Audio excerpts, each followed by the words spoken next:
Bismillahirrahmanirrahim. Assalamualaikum warahmatullahi wabarakatuh.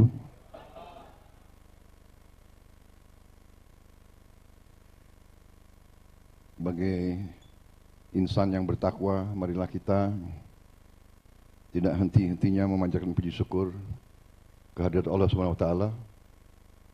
Kita masih diberi kesehatan, masih diberi nafas untuk sore hari ini berbuka puasa di markas besar PAN dalam keadaan sehat walafiat, tidak kekurangan sesuatu apapun. Salawat dan salam kita haturkan kehadirat junjungan kita, baginda Nabi besar Muhammad Rasulullah Sallallahu Alaihi Wasallam yang telah memberi kepada kita agama dan peradaban. Saudara-saudara sekalian, saya ucapkan terima kasih yang sebesar-besarnya atas undangan ini berbuka puasa di Partai Amanat Nasional. Ini adalah sesuatu peristiwa yang agak khas karena ini adalah undangan buka puasa bersama yang pertama di luar lingkungan saya setelah saya menerima keputusan KPU sebagai presiden terpilih dan Mas Gibran Rakabuming Raka sebagai wakil presiden terpilih dalam pemilihan presiden yang baru lalu kita laksanakan bersama. Saudara-saudara sekalian, saya hadir di sini, saya melihat wajah sahabat-sahabat saya yang telah berjuang bersama saya cukup lama, yang selalu memberi kepercayaan di atas pundak saya, yang selalu setia kepada saya, dan kita cukup merasakan artinya kekalahan, tapi sebagai pendekar, sebagai pejuang politik, kita faham dan kita mengerti bahwa perjuangan mencapai cita-cita yang mulia memang tidak ringan. Penuh dengan rintangan, penuh dengan cobaan, penuh dengan kekecewaan, penuh dengan kesedihan. Tapi kita juga faham, kita mengerti bahwa memang itulah jalan bagi mereka yang ingin memperjuangkan cita-cita yang mulia. Saudara-saudara sekalian, PAN memang bisa dikatakan adalah partai religius yang nasionalis, tetapi religiusnya memang berbasis Islam, tapi Islam yang moderat, Islam yang sejuk, Islam yang rasional, Islam yang modern. Karena itu memang dari segi watak, karakter, dan bakat serta sikap pandang tokoh-tokoh dan kader-kader PAN cocok dengan tokoh-tokoh dan kader-kader partai-partai kebangsaan yang lain. Karena itu PAN itu mudah untuk diajak berkawan. Dan kalau diajak berkawan, ya menjadi kawan sejati. Gitu. Karena ya Gus Miftah, kawan itu ada banyak jenisnya.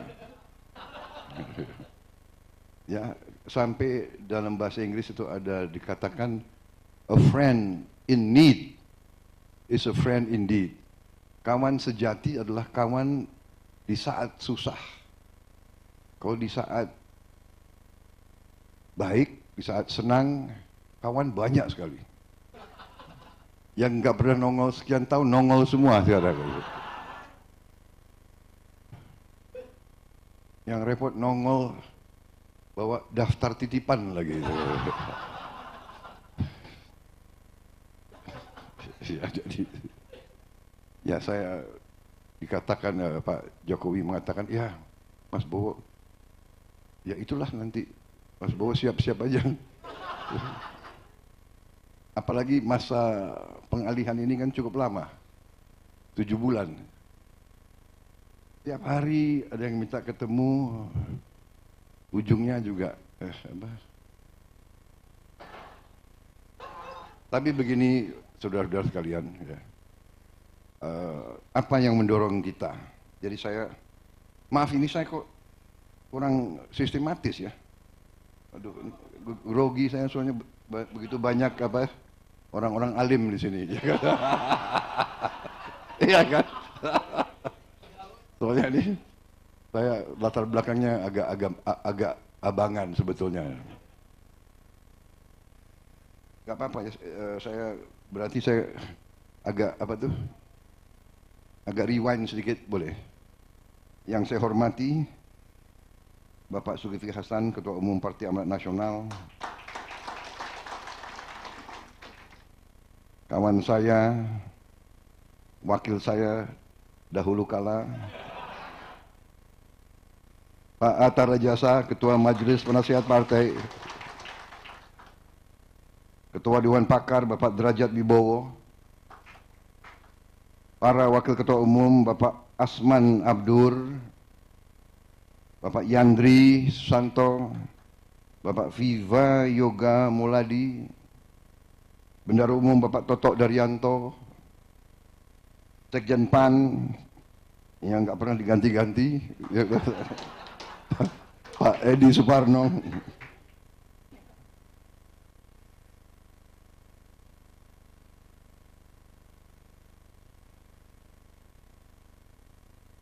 saya nggak tahu jabatannya Gus Miftah apa di PAN ini.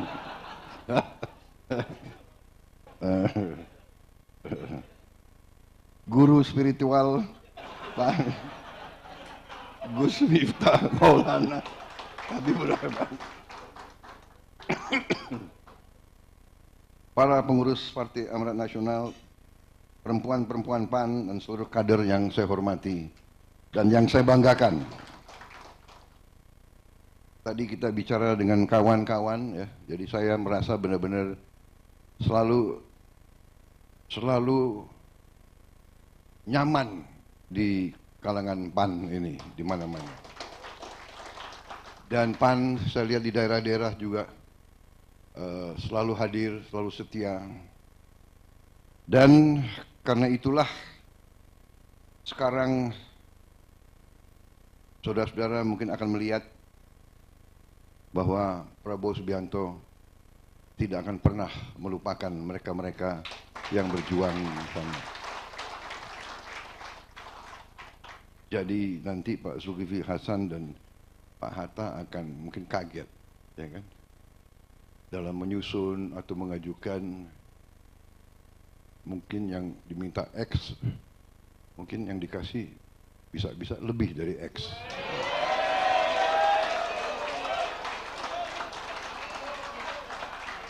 Tapi syaratnya adalah memang akan diberi putra-putri yang terbaik. Saudara-saudara, kita berjuang di politik ini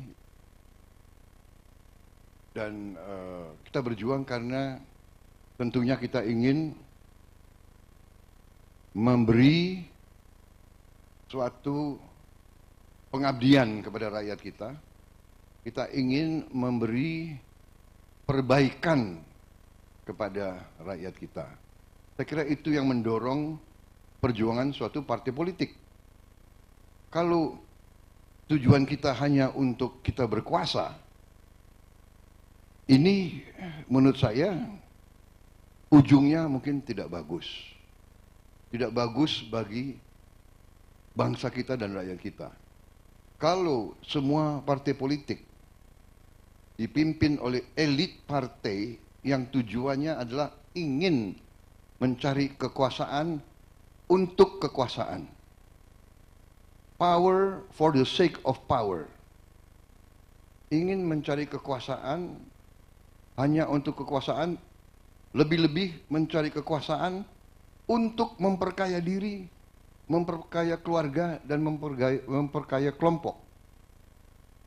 Ini ujungnya tidak baik untuk bangsa. Ini adalah pelajaran sejarah yang bisa membawa suatu negara ke arah kemakmuran adalah pemimpin-pemimpin yang utama adalah pemimpin-pemimpin yang bersih, yang jujur, yang capable, yang bisa membawa kebaikan bagi rakyat dan masyarakat.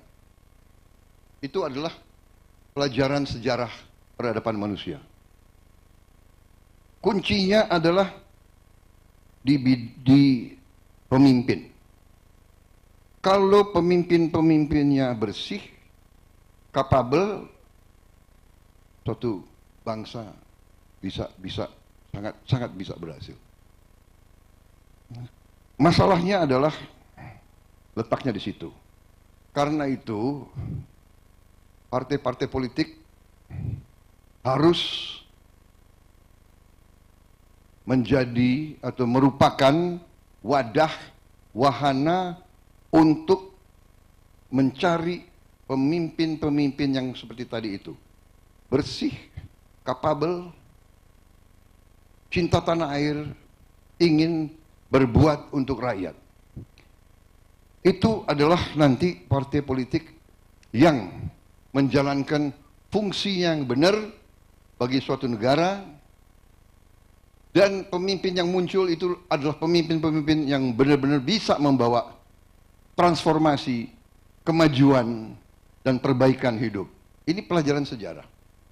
Pemimpin yang berhasil, yang saya juga pelajari dari banyak literatur, tapi saya juga mengalami sendiri, saya melihat sendiri. Pemimpin yang berhasil adalah pemimpin yang mendahulukan kepentingan yang lebih besar dari dirinya dan keluarganya. Itu pemimpin yang berhasil. Pemimpin yang berhasil adalah pemimpin yang mendahulukan kepentingan yang lebih besar dari dirinya sendiri.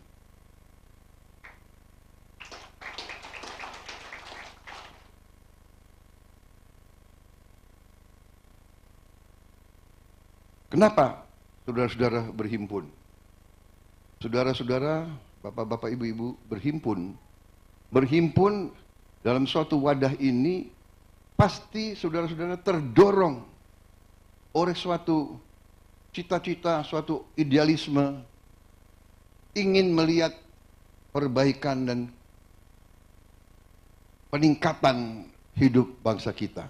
Ada, pasti, di Gerindra juga banyak, ya kan, yang masuk politik untuk cari makan. Jadi itu banyak, itu realita. Tapi saya ingin sampaikan pendapat-pendapat saya bahwa kita sekarang harus benar-benar menyadari bahwa bangsa kita membutuhkan lapisan pemimpin-pemimpin yang tadi itu, yang bersih, yang capable. Bersih, jujur, tidak capable. Ibarat nahkoda, kapal, ya kan, yang hatinya baik, berakhlak, tapi tidak bisa navigasi kapalnya. Ya, tabrak juga. Karang-karang, kan begitu. Jadi ini, kok inilah eh, seleksi yang harus kita capai. Saudara-saudara, bangsa kita sangat kaya. Berkali-kali saya katakan, di mana-mana kita dengar, tapi akhir-akhir ini, apalagi sesudah tanggal 14, di mana kita melihat benar-benar bahwa amanat rakyat, mandat rakyat sudah jatuh di pundak kita, akhirnya malah saya merasa harus bekerja lebih keras lagi. Jadi kemenangan ini ternyata tidak membawa suatu euforia, suatu kegembiraan yang meluap-luap. Saya kira ini yang tadi disinggung oleh Gus Miftah ya, bahwa Umar ya, begitu diangkat menjadi khalifah, yang diucapkan justru Inna ilahi wa inna ilaihi rajiun. Karena mungkin merasa tanggung jawab. Karena itu saya sejak tanggal itu hampir tiap hari mengumpulkan para pakar dari semua sektor.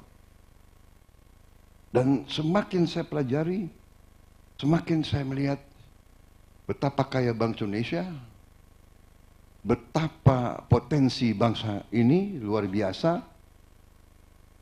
yang hanya dengan sedikit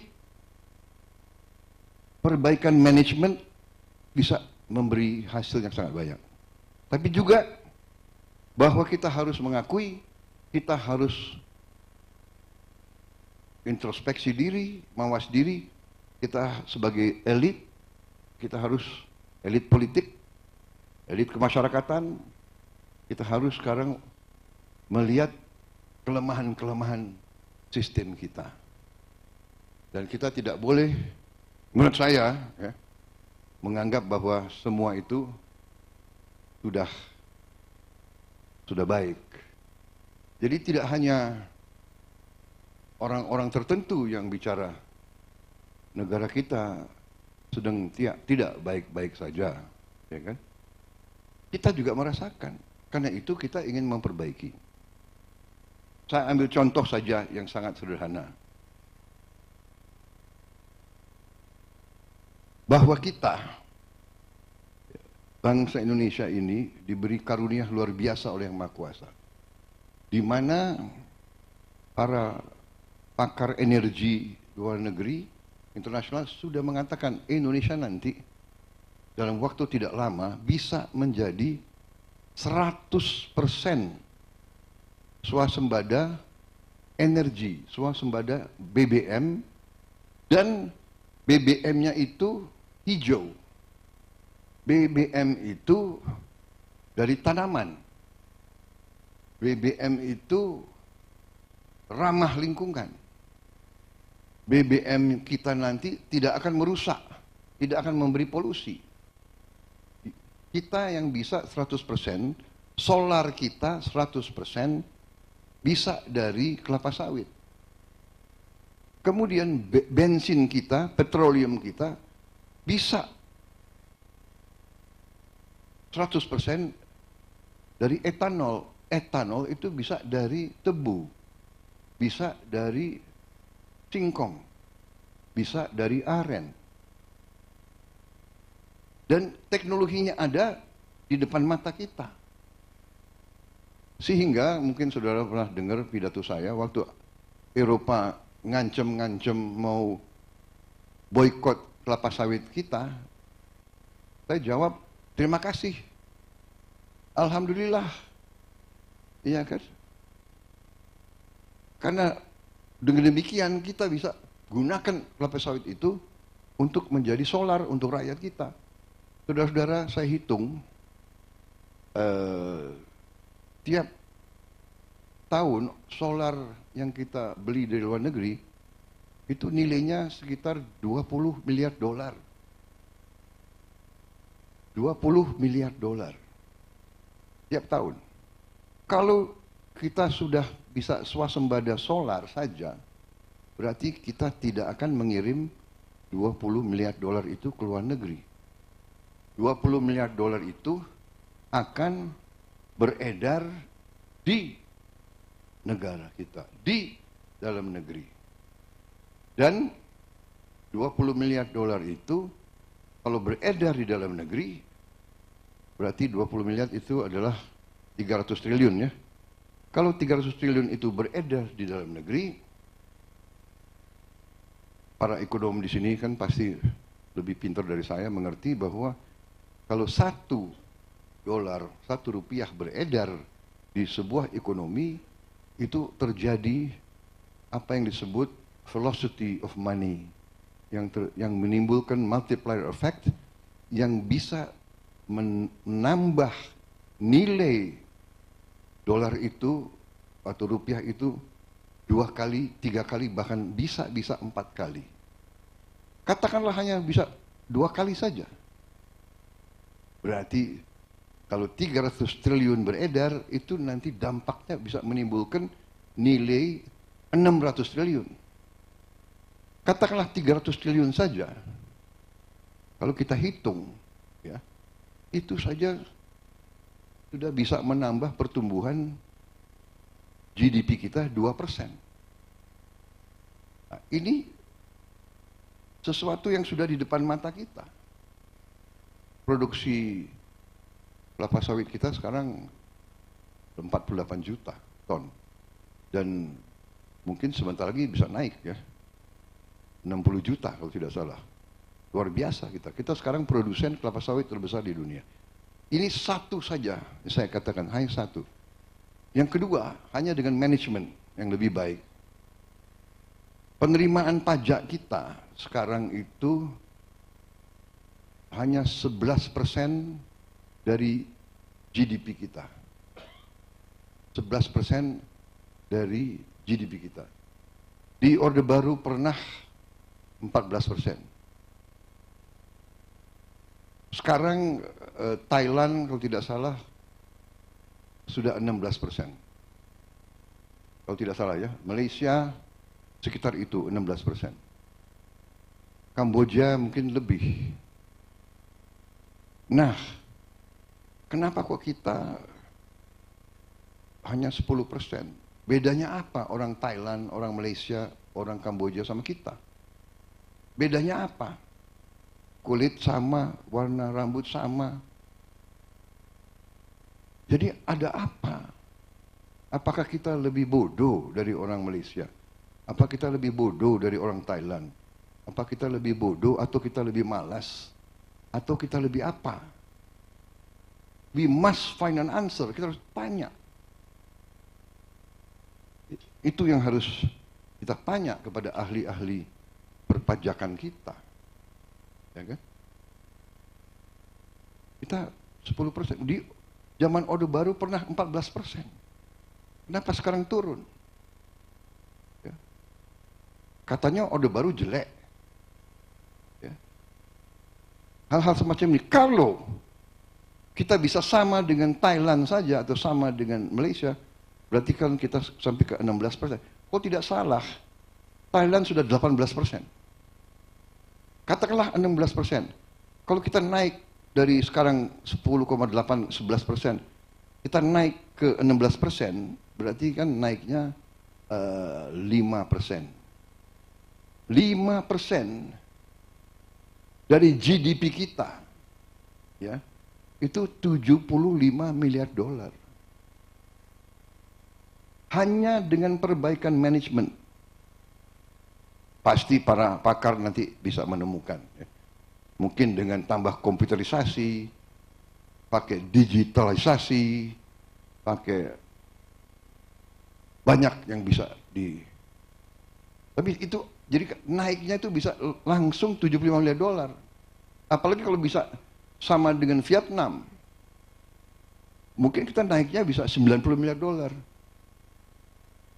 Begitu kaya bangsa kita ini sebetulnya. Luar biasa.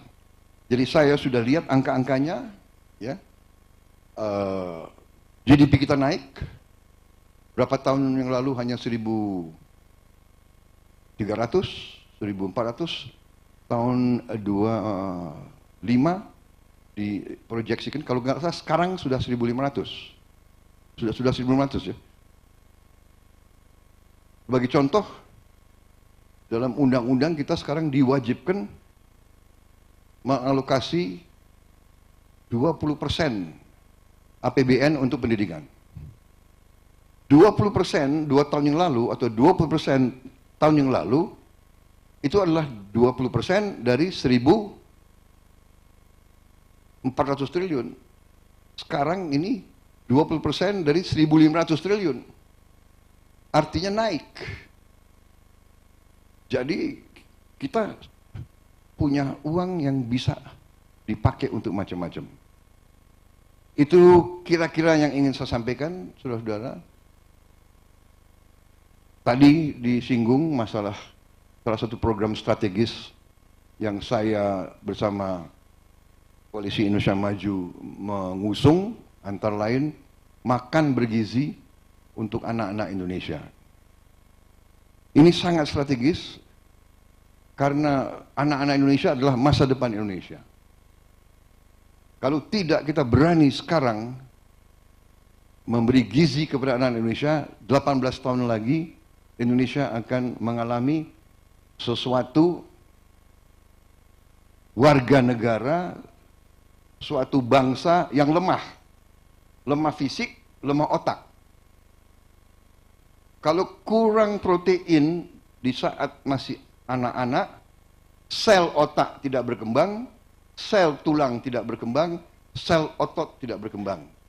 Untuk jadi kuli saja mungkin kalah sama bangsa Vietnam. Untuk jadi petani mungkin tidak kuat lagi. Untuk jadi prajurit tidak kuat lagi. Ini harus kita sadari. Karena itu saya bertekad untuk melaksanakan ini.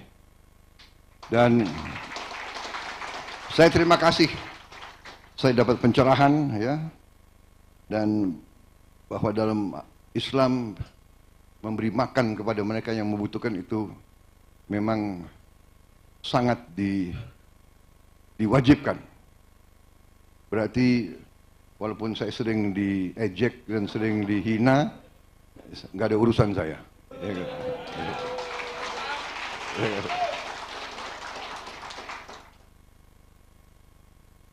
Saya tadinya agak sedikit shock waktu saya dapat nilai 11 dari 100.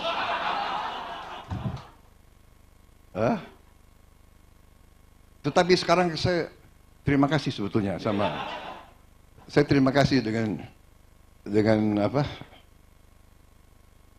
Dengan rival-rival saya kemarin itu. Semakin mereka ngejek saya, semakin rakyat cinta sama saya gitu. Ya. Saya sangat terharu saya lihat anak-anak Indonesia. Apa bisa kita pertimbangkan Pak Hatta, Pak Zul, usia nyoblos kita turunkan jadi 10 gitu. Kita menang besar Pak. Saya terharu karena saya lihat ya di vlog-vlog itu ya, di sosmed ya, anak-anak nangis-nangis, marah-marah kalau orang tuanya nggak pakai kaos gemoy, ya kan? Padahal aku tadinya ngerti aja nggak apa itu gemoy itu. Memang PAN ini luar biasa ini. PAN partai religius, ya kan? Taat agama, tapi saya lihat artisnya banyak sekali. Lebih berani kadang-kadang dari partai kebangsaan ini. Gerindra kalah. Dan juga PAN saya lihat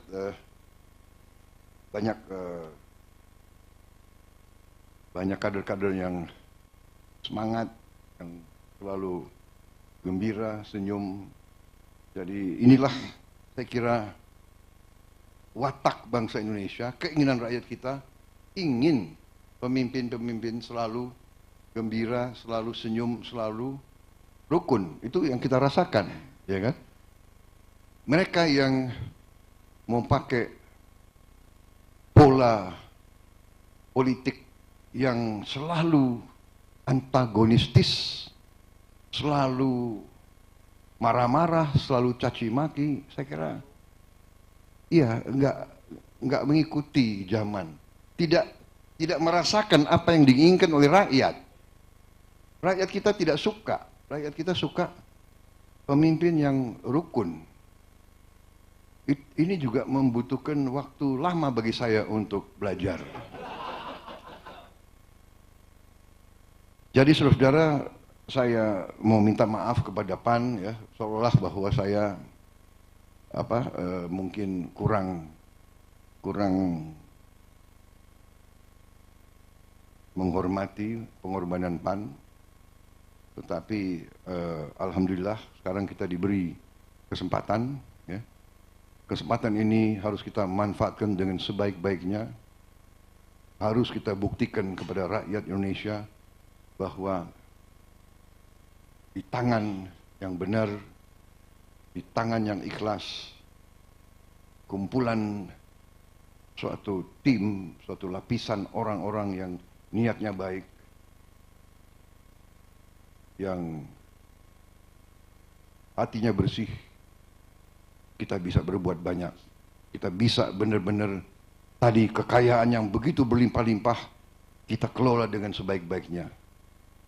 Dengan secara akal sehat, kita investasi ke yang benar, yang produktif, yang bermanfaat bagi bangsa kita, dan kita atasi segera kesulitan-kesulitan rakyat.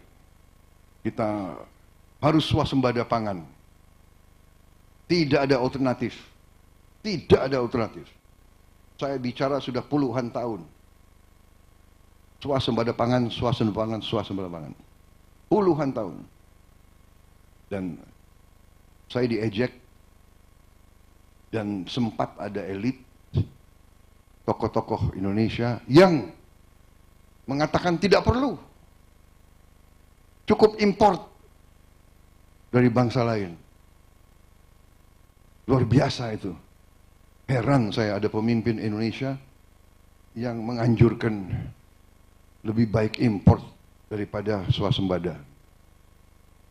Kalau situasi kedaruratan, ya, ada kekurangan, kita import terpaksa. Tapi bukan impor tanpa kita berjuang untuk swasembada. Saudara-saudara sekalian, ya kan? Pemikiran ekonomi neoliberal, free market, perdagangan bebas, iya, dalam keadaan ideal. Dalam keadaan tidak ideal, tidak akan berlaku. Kalau terjadi perang di mana-mana, dan sekarang terbukti terjadi perang di mana-mana, ya kan? Semua negara tutup, yang punya produksi tidak akan izinkan pangan keluar dari negaranya. Kita bagaimana kalau kita tidak punya cadangan kita sendiri? Ini adalah akal sehat yang Maha Kuasa memberi kepada kita. Lahan yang cukup, management, political will, kehendak politik.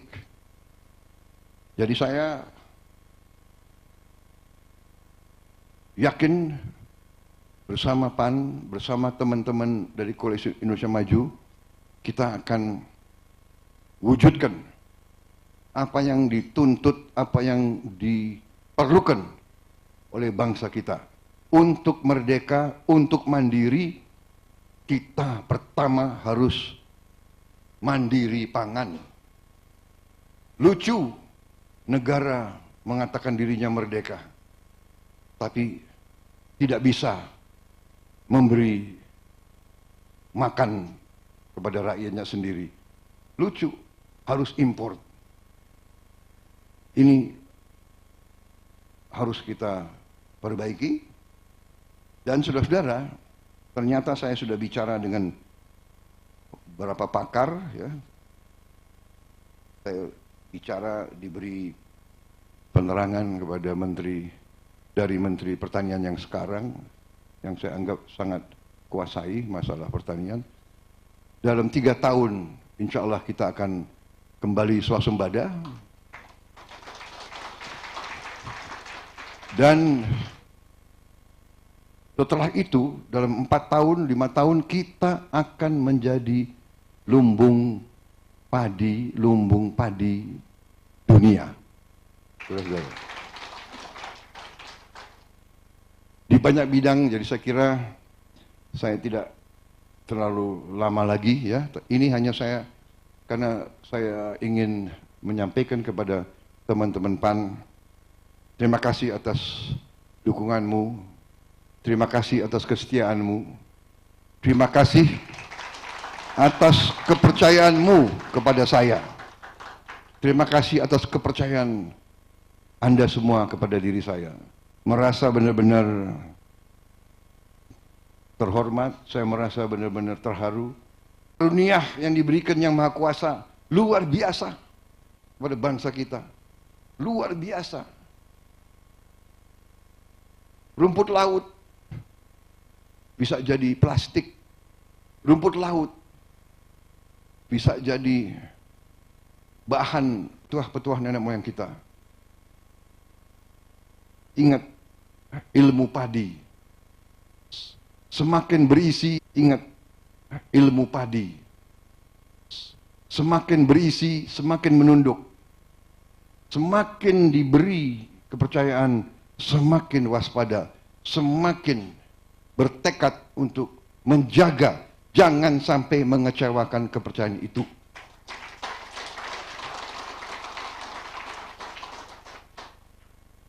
Sekali lagi terima kasih Partai Amanat Nasional, terima kasih Pak Sulhas, Pak Hatta Rajasa, tokoh-tokoh semua yang hadir, perjuangan saudara-saudara, ya.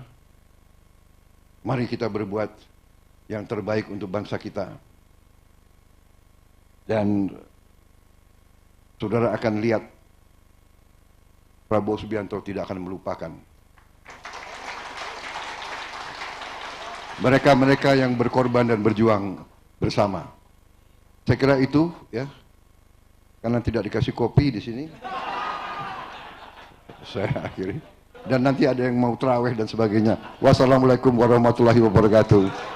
Salam sejahtera bagi kita sekalian.